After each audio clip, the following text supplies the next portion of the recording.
Hey y'all, check this out. This is really cool. This is a 1931 Charlotte phone book, plus some of the surrounding towns that belong to Hattie Lee and Bruce Wallace.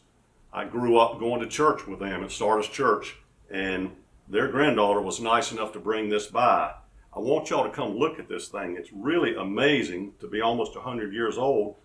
The first thing I looked at was my grandfather, and he's in here, and it's the year my mother was born. Come closer and I will show you some neat things about it. So this is the first page. I think these outer pages were the advertisers, and then there's a coal service on the binding. But the first couple pages are teaching folks how to use a dial telephone because they were just coming into use.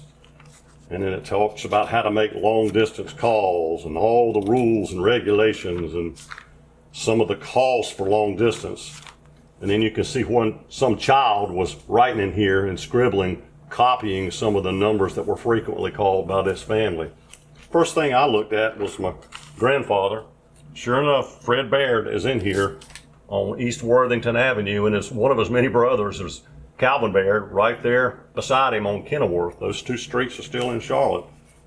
I was particularly interested in all the ads, not really yellow pages, but all the coal yards, many of them, the dairies, the farms, locksmiths, all sorts of things. Look at all the cotton brokers and cotton mills. And look at here, Southern Cotton Oil Company on Tremont. They're not in business anymore, but their bench is still in here beside our potbelly stove. And Barnhart Manufacturing, I believe, is still in business over there near Central Avenue. So there's one that's still around. Unfortunately, Matthews is not in here, so it's more of other towns besides. Matthews had his own phone system, and it was not part of Southern Bell. But come by and look at this. Some of the little towns like Gastonia only have about 3 or 4 pages. Here's Kannapolis. So if you've got relatives, there's 2.5 pages for Kannapolis. If you've got relatives that lived around here, we invite you to come by and check this thing out. It's pretty fragile, but we'd love for you to come and see. And it's almost 100 years old, thanks to my friend Hattie Lee. We'll see you next week.